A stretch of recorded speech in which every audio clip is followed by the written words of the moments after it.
SpongeBob. Imagination. Glad I love saying that. You downloaded it? Yeah. Good. That's my flow. I think that it fits you. I like it. Imagination. Imagination. Oop. Imagination. Yep.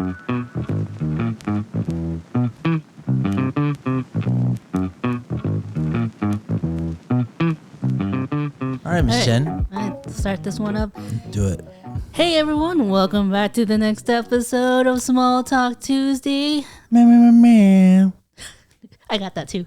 I am your host, Jennifer Razon. We have our awesome co-host here, Mr. Ian Hawk McLeod. Greetings. Buenas. ¿Qué tal? Yeah. We're here. We're here again. Back in the studs. Back in the studio. I'm excited about this episode. Yeah. Yeah, I have personal, investment endeavors associated with your new journey. It's an amazing journey. People don't even know. Not yet. They will in a bit. They will. It's very exciting. I'm excited for you, even though I'm not part of it. I feel part of it because I know what you're doing and I'm invested. It's good to be invested. Oh. So, life has taught me that it's good to be invested, but not attached to outcome or resolution or how it unfolds. But yeah, I'm invested in this one. Good, because it's an amazing one. So let's get, I guess. Yeah, let's just start it out. You have this vision to take this. I would call it a pilgrimage. It is. So, when did this vision of this place, and tell me how this all unfolded? What year? So, to start, once upon a time.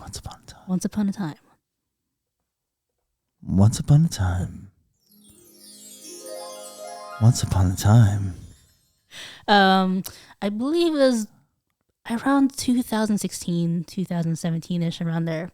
This is 7 or 8 years ago. Just for those that need to do math. Go ahead. Math. Yeah, we're not very good at it. I mean, obviously, because we're about to talk about a place that doesn't use feet, inches, or yards. They use centimeters. And kilometers. That's right. Continue. So the conversion is like math. Education in America. Yeah, so 7 or 8 years ago. And a family friend of ours mentioned this pilgrimage that takes place in northern Spain. It's called the El Camino de Santiago. You gotta say it that way. El Camino de Santiago. El Camino de Santiago, which means it's the street of Santiago. Well, it's the road, the path. And if you can do little translations, called the Way of St. James. Wow, the Way of St. James. Which is St. James, for those who aren't familiar with religious, figures. Bring the context right here. Yeah, he is the apostle of Jesus from Christianity. And he, as legend goes, or as the story goes, he ended up in Santiago, where apparently his remains are in the cathedral there. So over the last however many centuries, I guess, is like people have been following that path that he took. From France to Spain. Santiago, Spain. Yeah. Which is about 500 miles. And kilometers, it would be about 700. Wow. 700 kilometers. It's just a pathway, basically a pilgrimage, a road that you're saying that St. James was a apostle of the Jesus Cristo, Jesus. And many centuries ago, he took this path. And he took the path from France to Santiago, España, because he was preaching the gospel, no? Yes, pretty much. And from there, people who, before it used to be just, a select, not really, I guess those who were in the religious life would be the ones to follow that path. But over the years, it's just more and more people who aren't even religious to begin with. Some of them are just spiritual or not at all, or they could be, atheist, agnostic. have been, going through walking this path. And it has been something that once I kind of learned more about it, it was something I knew that I wanted to do. But at that point in time, I didn't know when. So 7 years ago, you heard it from a family member about the El Camino? And then when you heard it, you're like, that seems far, or you're like intrigued? Yeah. I mean, like, I've always been, the outdoorsy kind of type. I love hiking. True. I enjoy walking for sure. True. And just biking and running and other things. Yeah. And this is one of those things where I felt if I was going to do it, it was going to be something that I wanted to do for myself. And once you read more in depth of it, you kind of realize like the purpose of it. So for my purpose of it really is just to find kind of a self-reflection, self-discovery. Because this is going to be a pretty big trip for me, doing a solo trip. Yeah, so you're taking a solo trip, and you're going in April, May? When are you going? May. So May. So you're a few months away. We've learned from other from other previous podcast episodes that you obviously run. You've been running marathons, and to me, I'm very intrigued by this as your friend too. Is like this idea that my mom's Filipina and you're Filipino, so the idea is that we have this Catholic, the roots of Catholicism, are deeply embedded. But the idea is like it is a spiritual walkabout you're about to do. It is, and I also think it's also incredible because we've talked about being Filipino as like me. I'm very white Filipino, but it's more because my mom's very light mestiza because of the Spanish blood, and so you're kind of returning to part of the roots of our heritage in general too. No. In a lot of ways, yeah. And just walking in the footsteps of millions of people who have walked before me, and just experiencing, really, if you think about it, like the solitude of it all. Because there'll be moments I'll be walking by myself, out in the middle of nowhere. But there'll also be moments where I'll be walking with fellow pilgrims, making that, Camino family that I'll be building while I am there.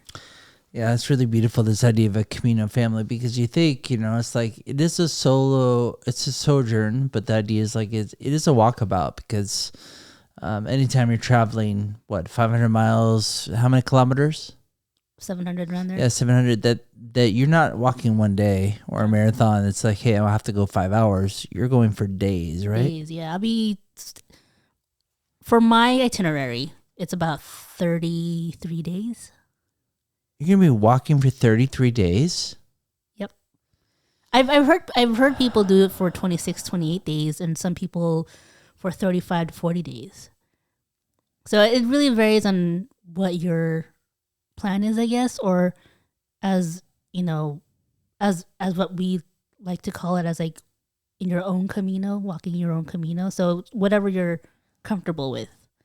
I mean, there have been people who do it in sections. Right. But you're hardcore. You kind of are like, let's do this. Yeah. 33 days. So you'll start on what day? Well, I get there April. No, May 13th. I land in France May 13th. So I have like at least half a day, night to rest, and then the next day, that's when I You'll start. eat a French Rice Krispie treat, and then start going. Oh, that'd be awesome if they have that there. That was a bad joke. I mean, whatever the albergue hostel has for me. Amazing. Have you thought about the significance of like? This feels like a marker in your life, no? It feels very much like. Could you show me a notebook? I did. What is that notebook? So in 2018, I went to Spain for the first time. Just a regular vacation with Mama J. We'd gone to Barcelona and Madrid, and one of the first places we went to was Santiago de Compostela, and visited the cathedral there, and seeing all the pilgrims come in and whatnot. And I was like, I'm gonna do that. That's gonna be me one day. And in the gift shop, I saw a notebook. It's like one of those Moleskine notebooks. And it had a kind of a golden clamshell embossed in the front. So one of the things in the Camino that, just to preface, is that the clamshell is kind of like a universal symbol of the Camino. Yeah, so you'll see it all the way through the country. Yeah, you'll see it all the way there. And it's a great way marker too, so you're never going to really get lost. And the thing with the Camino is there's so many different routes, but the one I'm doing is the Camino Frances, which is the French way, which is the main popular one that everyone does. So eventually at some point, I'll probably do the other Caminos too, but this is one that I particularly wanted to do most. So back to the notebook. So I bought that, in 6 years ago. 6 years ago. Math. Yep. And I told myself, when I go on that Camino, I will open this package and bring that notebook with me so I could write down my thoughts, things that I see, put down, or stick things in there just to kind of like a memory book. It's a diary. Mm-hmm. A diary. Yeah. What do you think you'll experience on the path? So many different things. I already know, I'm putting myself out there in terms of getting out of my comfort zone. I talked about few weeks ago about getting social anxiety and being with crowds and strangers and whatnot. And this is a lot of me getting out there and opening myself up to that, kind of like facing that fear almost.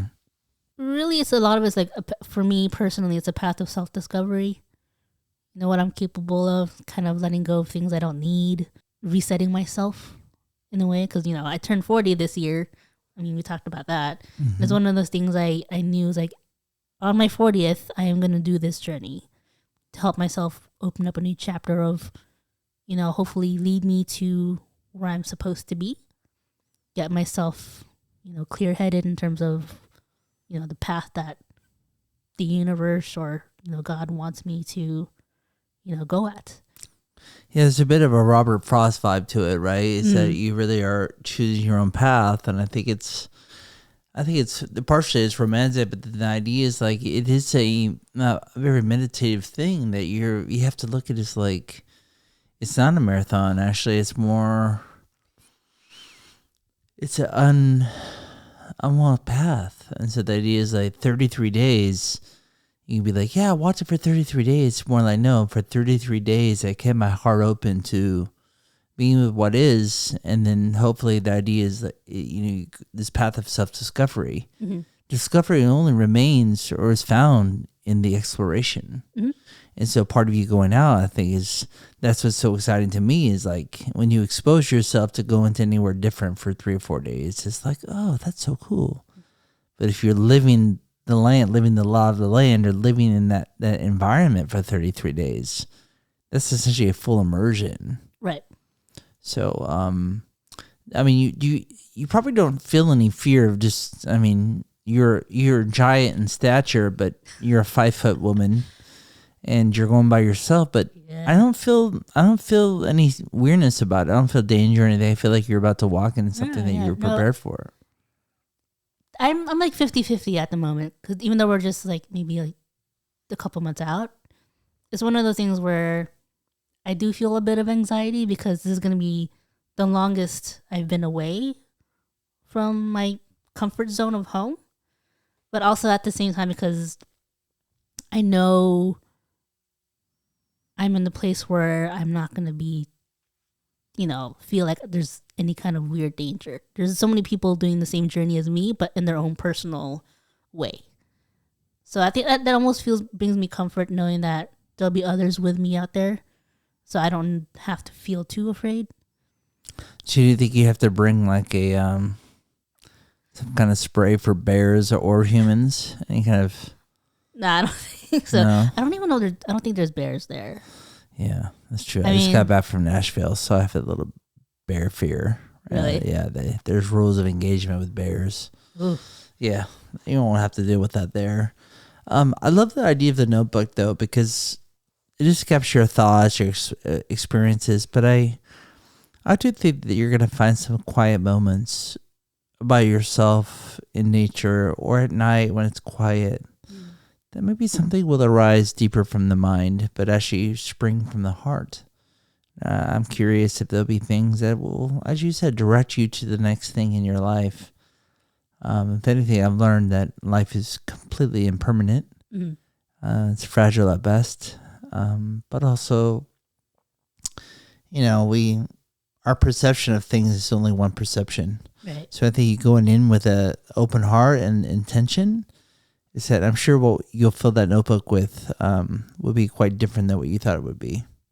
Oh, for sure. I mean, I have no expectations of what I will be filling it with. I just know I'll be filling it with something. Mm-hmm. Whatever it is, I'm just going to let it, go with the flow, as I've been saying the last few weeks. So it's like, it's going with the flow of things. There's so many things I'm going to see out there that I've never probably seen before. Meeting people from all different kinds of countries, for sure. Oh, absolutely. Are you going to, I was wondering, is there another, not a project within the project, but do you think that because I had a tendency to see every experience as like a way to share a story, but are you going to take time to speak with and record any of the conversations you have with fellow travelers, or kind of play by ear and see what happens? Or mainly play it by ear. I do want to respect, the pilgrims out there. If they're comfortable talking to me, and cool. If not, I will respect their space. I don't want to force them into something that they don't want to do. Well, you're a filmmaker, so I think there's an intuitiveness about being a filmmaker where you just kind of, part of it is asking. Part of me, I ask because I know it's always a no until it's a yes, but it's a no unless you ask. You're so, like, can you talk now? Can you talk exactly. Now? But I think I'm excited because I think that although we talked today in the middle of, March, and then you'll be leaving in 2 months, that perhaps you'll meet somebody or people that will surprise you. It might be someone that you'll end up knowing the rest of your life. Yeah. No, I've heard stories of people who still keep in contact with their Camino family over the years. And it's one of those things that you bond with them in this journey of however long they've been walking that same path. And it's, it's something special, and I will say that, not too many people will be able to do this same pilgrimage as I am doing. It's only one of those, if you can afford it, or if one of those things where you have time, or, so many different reasons why, so many won't be able to do it, or, may not be able to do it. Yeah, I think, about that, it's like you think about the millennia of time that people have walked the Camino in different centuries. Mm. And then most people can't do it now. So the idea that whoever you meet, can you imagine all the kind of, coherence, connection, alignment for you guys to have crossed the path the same moment in time it's pretty magical. Exactly. That's one of the things I've always believed, that the people we get in or contact with, no matter what point in our lives, you're supposed to meet them at that point. Facts. Mm-hmm. Are you going to be, so you're carrying essentially a backpack, and then you just carry this backpack with all your stuff in it, and you just live out of that bag? Pretty much. I did get it last week, my official hiking pack. Okay. So I'm going to start practicing with that, adding some weight to it, so I'm kind of used to it. Yeah. But yeah, everything I need will be in that one backpack for 33 days. You gonna bring some detergent? Yeah. I'll be doing laundry probably every other night or every night. So I got 3 pairs of clothes, just enough to alternate and mix and match. I'm one of those guys who would just be like, 1 shirt, 1 pant, 1 short, 33 pairs of underwear and socks. Because, ew, it gotta be fresh, I'm weird. But yeah, I guess you bring enough to get by, and then you gotta go wash them, and then hang them and get up in the morning and go. Mm-hmm, pretty much. Sounds treacherous. Yeah, unless you're not used to hand washing or using certain washing machines, I guess. All right, I got a quiz for you. Yeah. On a scale of 1 to 10, 1 being you don't speak the language, 10 means you're fluent. How are you fluent in English? English? Yeah. Probably 10. Tagalog. I'm a 6'7" there. You're French. 5'4". Spanish. 4. Okay. I've been practicing my Spanish a little bit more than Vale. my French, but Claro. Yeah. I think you're gonna do fine. yeah. I might get a little shame for the French, just for not speaking French. But I think I've learned spending time in Europe is. I just speak like a little bit, like Exactly, semi-conversational, but not like. But I think as long as you try, they're fine. Yeah, I mean, most people want to speak English. Yeah, I mean, I when I've traveled in Europe, I at least make an effort to kind of speak the language, and then they'll be like, "Okay, we'll just do it in English." A ver, meaning let's see. Like, let's see. I'm trying. You are trying. No, I think the idea that a person shows up, backpack, heart open, sunscreen, whatever the thing is, water, and it's a spiritual journey. I mean, I can see the other element where I'm kind of extreme, where I would be like, you know what, I'm going for 33 days, but I'm not going to talk, or I'm going to fast every other. Like, I'm kind of the person who's like, I want to go with the deepest part of the beyond the spiritual. Mm. I would be like, okay, what's the thing that I always rely on? It's me chatting, talking. I'm just going to take it off the plate. I'm going to walk it 33 days and not talk. And they were like, "Are you okay?" Okay, never mind. And then I go, I give a thumbs up. No, I think walk-in's enough, 33. How'd your mom feel about this? At first, she was a little apprehensive because I'm going by myself. And for a long time. But now she's, she's okay with it. She's growing to the idea, this is something that I wanted to do for myself for a long time.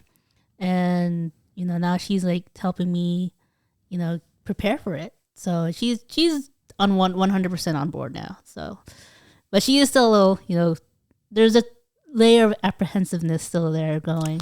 Yeah, say, Mom, I'm going to travel past on my phone. You can text me on WhatsApp. And it's like, call me every day. Just make sure you're okay. That's cool. Yeah. Luckily, I get with the advances of technology in the last 20 years, that communication is there. So it's like, there's no matter what. So there was a time where it wasn't. Yeah. Yeah.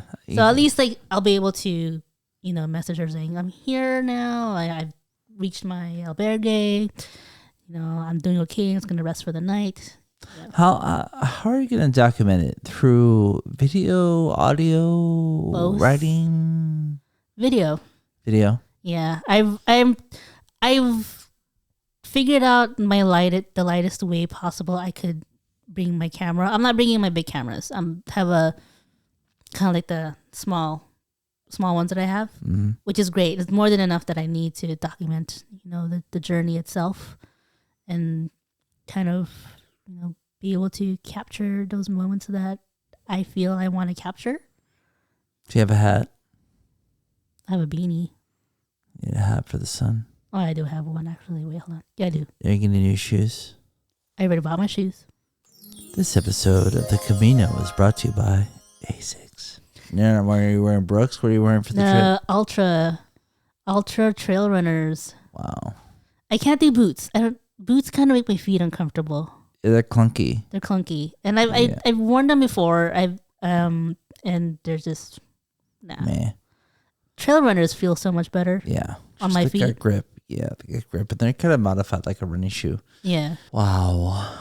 Yeah, right? It's happening. It's wild. We've been talking about it a long time. We have. I mean, initially I wanted to go last year, but that didn't work out. But I think this is the perfect time for it. This year, my 40th year, this is the moment for me to take that opportunity. Yeah, I mean, we talk about a lot, the idea that, it's our nature as humans to grow old and experience illness and death. It's really our nature, and we struggle because we have an attachment to our physical body, and so it makes it really tough to for people to make decisions. But I think you're wise, though, to go now, because I think the mentality in America is like, hey, we're going to work till we're 55, 60, retire, and then go do all these things. Most people, their body is not equipped for that, or they're not prepared for that. Right. And somehow you're a runner, and you're a storyteller, filmmaker, so you move on. You're always on the go telling stories, and you always have your bag. That this seems like the ideal time, just because I think we talked about this, I think yesterday on the call, a call that you and I had. We didn't record, but this idea that maybe there's more purpose on the path that you'll find, especially in terms of what we do as storytellers and this connection to humanity. Do you remember what we were speaking to yesterday? It was so eloquent, the way you put it. Well, yeah, I mean, now that I'm deep into preparing for this, it's kind of changed my mindset quite a bit in terms of how I look at things in terms of career-wise and the path that I've been taking, where I don't feel like it's my place is somewhere necessarily in the main entertainment of like what we see, like Hollywood. Mm-hmm. It's more focusing on the humanitarian aspect of life, documenting that and sharing so many other stories that need to be told, being a voice for others that need a voice. And that's something I feel like I am moving towards more, especially with working with you in the last couple of years. It's kind of, I guess I could say, like, when we teamed up to work together, that's kind of the catalyst of starting things of how I looked at things. Because back then when we were younger, we were like, I'm going to be Hollywood, I'm going to be director. The value of getting degrees in film and being filmmakers and doing everything from directing, writing, editing, producing. Yeah. Is that, our goal is to get to the place of Hollywood where it's distributed in theaters or on television. But like you said, I think with COVID and everything that since we've been collaborating, especially after I survived leukemia, that I was like, I've been given this gift. We've been given this gift to tell stories visually. And I've made a pretty good career of making money I made money off building things for other people, movies and TV, and they were able to benefit from that. But it didn't benefit the whole society. And I think the things that we've been doing around, content around Black Lives Matter, around cancer care, around, philanthropy, all the things that we do is to help assist others. And I think that's something you're speaking to, right? Is that telling stories about humanity are the stories that we absolutely need. Right. Storytelling in Hollywood is more like, hey, give the people what they want. It's like more Marvel movies, more blah, blah, blah. But I think it's like, no, I think it's more about people deeply want to see stories of compassion and love and peace. And part of that is, like, as you said, giving voice to the voiceless is everything. Exactly. And with this, pilgrimage, it's really cementing that mindset that, this is where I have to be. Yeah, this is where you have to be. It's where I have to be. And it's fun. I'm looking forward to it, just thinking about it right now. It's, it's a journey that I've been waiting for so long to take. And it's really just dawning on me, like, in the last week, that's like, it's finally here. It's kind of like a kid waiting for the cookies to get cold, fresh from the oven. Like, you don't want to burn your fingers just yet.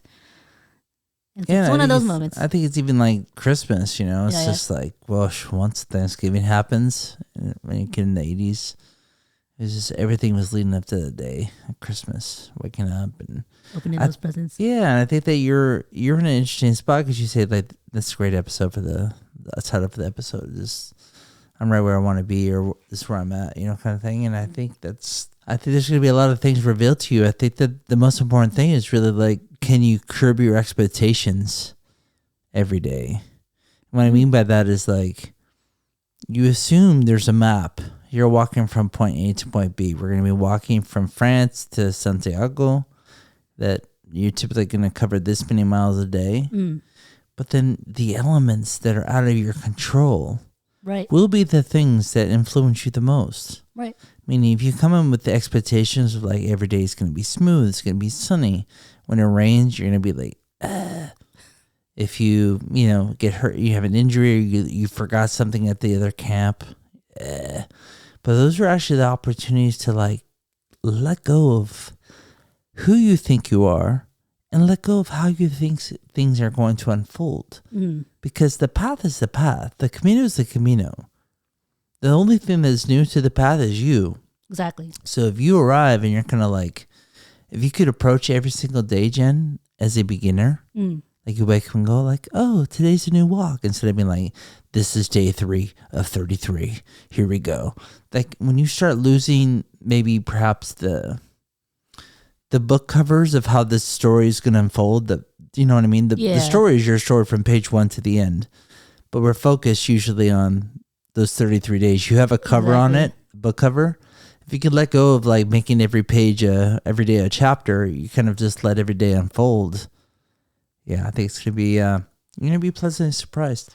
You know what I mean? One of those things I knew from the get-go is like, I'm, letting go of all those expectations.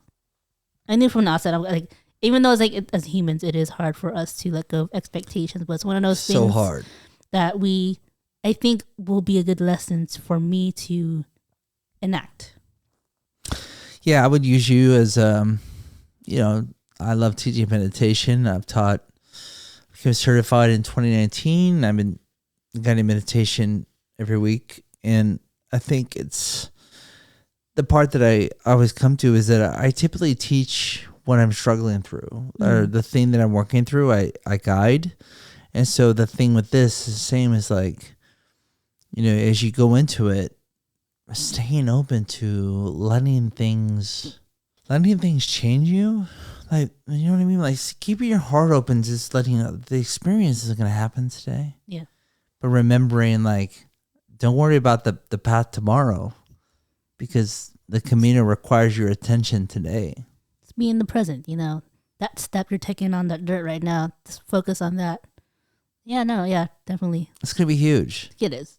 It's huge. I mean, I'll be interested to see what our conversation will be like when I'm back. Yeah, I mean, we might have to record it in Europe. I find more and more the call to change environments. And I found that my time in the last 2 years, I've been going back to Spain often, is that I just feel conditioned as a Westerner about the way I move, how I view money, how I view food, how I view travel, how I view humanity. And so I think when you go into an environment for a month, you're absolutely not going to be the same person. No. I mean... So...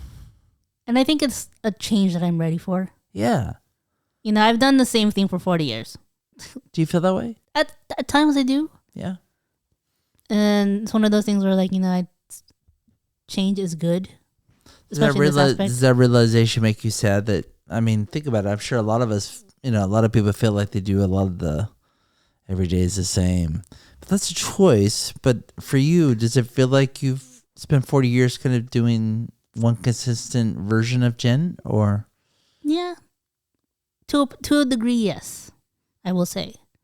And, being able to open up a new version of me, it's going to be refreshing. I'm looking forward to it. And it's one thing that I probably needed for a while. I just didn't realize until, these last couple days or so. And I think it's one of those things that I think every person probably needs to a point, because we're so stuck, especially here in the US, in that monotony of the routine. So we do that for years on end. And so one little blip, it sends us all in a tailspin and we don't know what to do. And there's a point where you kind of get a taste of it and you realize that wasn't so bad. Yeah. It's like I most likely needed that. No, I think you need this. And I think everybody needs an opportunity to awaken to a new experience, so we can, it's just so normal. Our brain has 70,000, 80,000 thoughts a day, most of them are pretty negative. But, our heart, our intuitive heart, the sense of feeling, the sense of soul, sense of alma, as I would say in Spanish, is that part is very coherent. My heart is very open, but it's simplicity. But my brain is a mess. It's totally chaos. And so this idea that again, I think you having the courage to like go into something for so long. I'm sorry, I didn't realize it was 33 days until you told me. And I'm like, yeah, 3 weeks, right? Like a couple weeks. You can do this walk.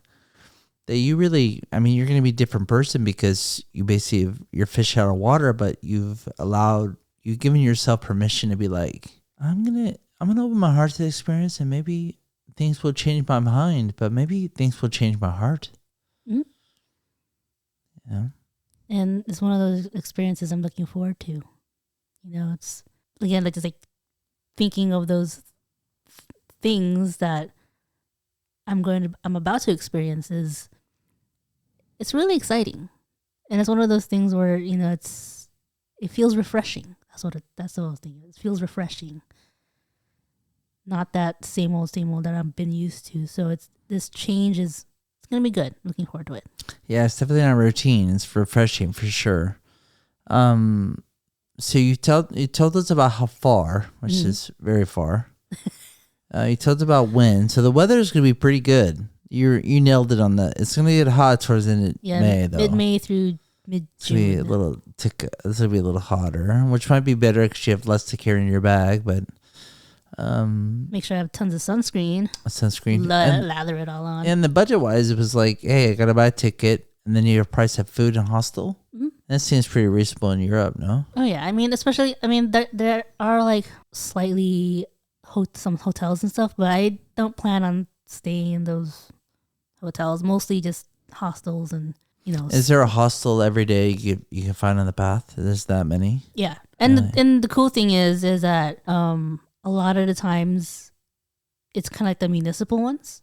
So which is like they're donation based and they're kind of run by whatever church or local government is within that town. So a lot of it is kind of like refurbished to like monasteries or whatnot, converted into hostels for people to stay one night or two, depending on what their policy is. And most pilgrims usually use that to just stay for their journey, because really you're just gonna be sleeping. That's it.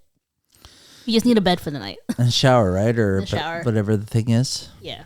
You should bring like at Costco, if you have children, you get this huge box of baby wipes. Maybe you should bring baby wipes. I have wipes in but the thing is, like, I can't bring the giant big one because it's not on the plane. You can't carry it done. No, it's heavy. Well, it's heavy. Yeah, you're right. So maybe like a small pack, and then luckily throughout the route there's like local markets or grocery stores there, so I could replenish it if I need to. So I know, like, I'm not gonna bring too much of like certain necessities. My concern, as you can hear in my voice, is what do I do when I need to go to the bathroom, and then the other one I have to shower. So I guess it's all saved for the hostel, or hostel. Okay. I mean, there's also restaurants and whatnot along the way, so if you need to use the restroom, you can. Just come in as a sweaty hiker and be like, hey. Yeah, just make sure you buy something from them, so ¿Dónde está el baño? Right. Sí, derecho. I'm excited for you, and wow, can you tell I'm on the show and I'm a co-host, but basically I do nothing. I sit here and then you run around and do all these kind of super adventurous things. What are you talking about? I mean, like, you do too. Yeah, but when we're on the small talk, I'm like, this person is. I'm crazy. No, I think you're inspired. I think that let me for my own curiosity, there's 3 soulful questions that I would ask in meditation. And I'm curious which one resonates with you in terms of your walkabout, your sojourn. 3 soulful questions that we ask in meditation is, who am I? Who am I really? And I wonder as you walk the path and you arrive in early May, that you'd be like, who am I today? And who you be 33 days from then? The second question is, what does my heart truly desire? And the idea is you ask these questions not because you're seeking an answer. You ask the question so you can live the answer. Yeah. So as you go through, it's like, day 3, day 4, it's like, what does my heart truly desire? Because my thing is like, you might just be like, gosh, I kind of want to live in Europe. Or it's more like, now I want to have a partner and have children. Or it's more like, no, I want to go back and do these things. So that's the second question. And the third question is, how can I do things from in a dharmic perspective or purpose? Like, what can I do in the world that I will love doing, but will help serve others? What is the thing that I feel called to do that will ultimately gives me purpose, but also serves the greater whole? And those are 3 questions I have for you as you go through your journeys. Who am I? What does my heart truly desire? And how can I serve by doing what I love? You should ask me that when I come back. I will, but I'm going to set it up right now because I do hope that you'll ask those questions to yourself. Oh, yeah. I mean, those are fantastic questions, actually, and it's perfect for this purpose. Absolutely. They're not mine. They're from the sacred sages of life, but those are 3 that are they're critical in the sense they're clear. They're simple because if you ask yourself, who am I, every single day, you're not going to be the same person every single day. You're not. That is true. You think you are circumstantially. I am this way. But I think it's, and then what my heart truly desires, like, what we want to eat on Monday is very different than what we want to eat on Friday. Mm-hmm. But again, if you ask the question, eventually that little notebook of yours, you'll start writing answers because you're living the answer. Yeah. And I think that there might be a great awakening of 33 days may not lead to this, I fell into a lake and I fell in these gold doubloons and now I'm rich. I think it's more like you're walking the path, with this inquisitive inquiry, having a self-inquiry about who am I, and that as you go through the sojourn of the path, realizing that every step you take is a miracle. Every step you take is freedom. Every step you take on the Camino is life. I think things will unfold for you. I'm looking forward for it. Yeah. It's exciting. I'm Are you getting the feels right now? Yeah. Like here. Yeah. Why'd you get the feels? What part of it is I'm saying that is making you feel so deeply? It's just that, really in general, like that, the path of self-discovery. Because here, as much as I could self-discover in my own hometown, there's only so much self-discovery I could do. But this is a whole nother place where it's foreign territory for me. And it gets me out of my own element, where it pushes me to be out of my comfort zone. It's hard for people. Mm-hmm. Because to your point, like when you get there, everything outside of yourself in the exterior world will be absolutely different. Okay. But the thing is consistently you is turning within, and you see like, this at the end of the day, I'm me, and this is my soul, and this is how I'm traveling, and you're a cosmic traveler at that point. I 100% know that this path, when we go on these sojourns, is they're completely magical, and it only asks us to show up. Exactly. It's the rubber process. To show up to the path, let the rest go. If you're running behind, you're running ahead, it doesn't really matter, because as long as you're happy, in terms of not happy, but as long as you're breathing and you're moving, God's grace will protect you. And I'm in there. I'm ready to accept whatever it is. Woo! You're a warrior. Really, really, really. And I'm sending like, hey guys, selfie. Made it safe. Peace sign. Yeah, you might look small in stature because you're 5 foot. And that doesn't seem very intimidating. But my mom is 5 foot. And, she's an intense, dangerous person because I trust her, but she's passionate. And I hope that, people will see how multidimensional you are and how strong you are, but I hope that you realize for yourself how strong you are. Looking back on it, our paths were meant to cross multiple times in this lifetime. Mm-hmm. And it's funny, like how we're here sitting now in the studio, and how so many things have aligned for both of us. And it's amazing. You saw me on my exit 10 years ago. Exactly. And I think about all the people. All the people at City of Hope, or all the people I would never have met 10 years ago. I mean, if I had passed 10 years ago, I wouldn't know them today. And yeah, I mean, if anything, I look at you, myself within your hero of your own story. I'm like a older brother, a kuya, and I just my whole thing is like making sure you feel safe, and more important that that you're a badass and you can do it. And I think that's really important to me. Oh yeah, yeah, super important to me. And then you'll take photos and I could experience it vicariously through you, but I have a feeling that I'm going to do this walk at some point in my life. No, I have a feeling you will too. Yeah, I mean, there's so many ones too. There's one that goes from Portugal. En serio. There's one that goes like up north in the Del Norte, and so many different paths. So it's not just the one I'm taking. I'm sad you're not going to. Essentially, when your trip ends, you're going to fly out of Madrid, the capital of Spain, but you won't be able to go to my art gallery in Barcelona. Kind of bummed about that, but that doesn't mean I won't be coming back. Nah, come on. Nah. Of course. I do. Por supuesto. I still have my plans to visit, and I really want to. Like every time I tell people who visit Barcelona, it's like, go to this gallery, check it out. I mean, By the way, for you listeners, Ian's gallery is called Alchemy. Yeah, that's right. ARTQUEMY, as in alchemy, art and alchemy together. Alchemy. And tell us what it's about real quick in terms of what the gallery does. Oh, really? Is this a moment for me to spotlight? Yeah. Okay, let's do it. Yeah, I magically went to Spain 2 years ago, and I come from a family of artists. Mi familia es artistas. Mi padre, mi hermano, abuelitas y hijos, all artistas. And my dream was when I saw the street art in Barcelona.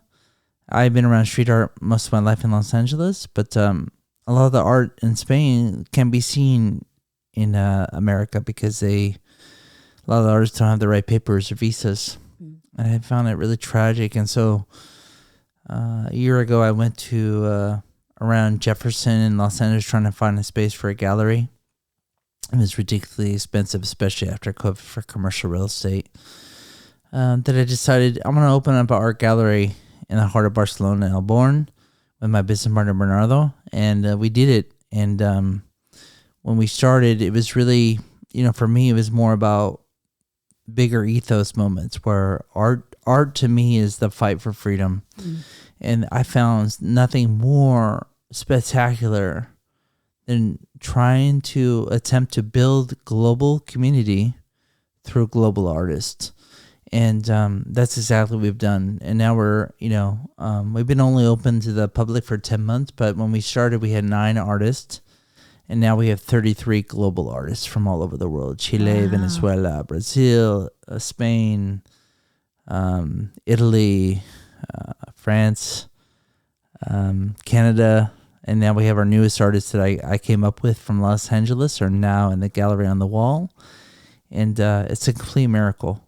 It's a complete miracle. And for me, as much as I like to take, if there's any credit, I think it's it's the magic of life that back in 2 years ago when I was supposed to go to Japan, I ended up in Barcelona and I followed my heart and some things started to unfold that were beyond me. And I think that's what I'm saying for you is the idea that you show up and say, hey, I have 33 days in Europe.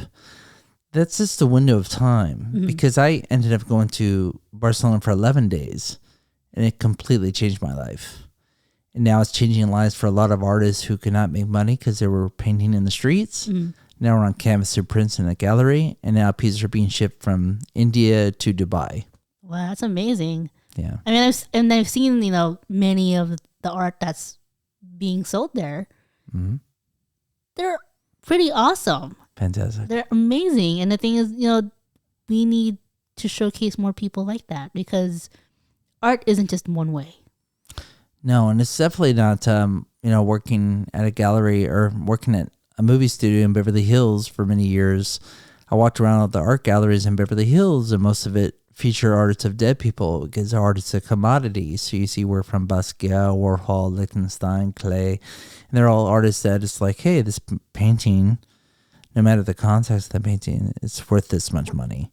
but they never featured any emerging artists who are rising from the ground that are relevant today because their paintings are reflecting our humanity of today and the social influences that we see all around. And that's awesome. Like, and it's their interpretation of what it is, which is different to each person's eyes, which is amazing to see. Is like how one person sees one thing, it's different to another person. So it's really cool. I've seen many of it. Like you have some here in the studio, and I do. And just the social commentary of it all is pretty amazing. Yeah, I'm pretty excited. I'm excited because I think that it's just the beginning, but I in my heart, I don't feel like I have that. It has nothing to do with me. And I mean that because I think that although my catalyst to making the gallery happen, I think it was what you're doing with the Camino, is that when you show up to what is the present moment, the potentiality of a moment is pure potentiality. Anything can happen when we let go of how we think things are supposed to be done or how things are supposed to unfold. Right. Yeah. Thanks for the alchemy, love. Yeah, of course. It's one of the things I knew I wanted to talk about on the podcast because, from a little idea that you brainstormed with Bernardo, this gallery just, it's becoming more than what you, it's a movement. It's a movement. Yeah. And it's becoming more than what you initially thought of when you put that idea down on paper. Yeah, I wasn't sure what it was going to be, but now that it's unfolding like a flower, como flora, it's unfolding. I see that it's like, it's a baby that it doesn't belong to me. It belongs to the people. And that's kind of what all the content we do, right? The humanity part is like, it's always about the people. It's always about the people. Yeah, it's amazing. And I'm sure we'll be talking about more of the gallery in the weeks and months to come because, I am planning to go visit. So. Oh, I mean, you're going back already, and then you're going to see all this Francis paint, and I think it's more that, I mean, it really is just beginning because I think when we start to look at the world, it's more of we're a global, a global community, but more that we're humans, we're human beings. Right. And that, culture and all these things, language are all politics, religion are all barriers to make us really have made us forget that we really belong to each other. Therefore, like Baba Ramdas says, we're all walking each other home. It becomes really important to understand that all of the actions we take impacts everybody. It's hard because we think in our head, like, I make a decision, I did this, or I won this award, I made this money. But like, it's all because you're part of an ecosystem of humanity. And until we realize that, I'm here for a reason. Right. There is no Jen, there is no Ian in the universe at this moment. That it becomes a requirement. It is absolutely necessary for us to play a part. Exactly. Preach. Woo. Oh, we don't have a... Do we have a? No. No, it's all right though. I don't need a sound effect for that. We do. How do you want to wrap this up? Well, I don't know. I think we're sending it off on a good note because you and I are prospering in our own paths. I think we are. The thing is though, see how I hook it. I always like it. The thing is prospering. It's interesting.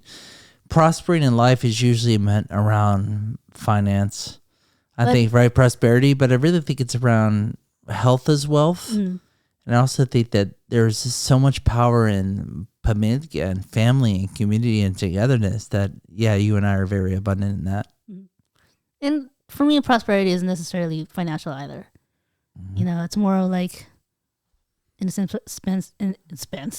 sense, our spirituality of things, how we perceive our outlook. And it's helping us navigate, so many unnecessary things in this world right now. And it's without that, we wouldn't be sitting across from each other. Maybe. If we're eating.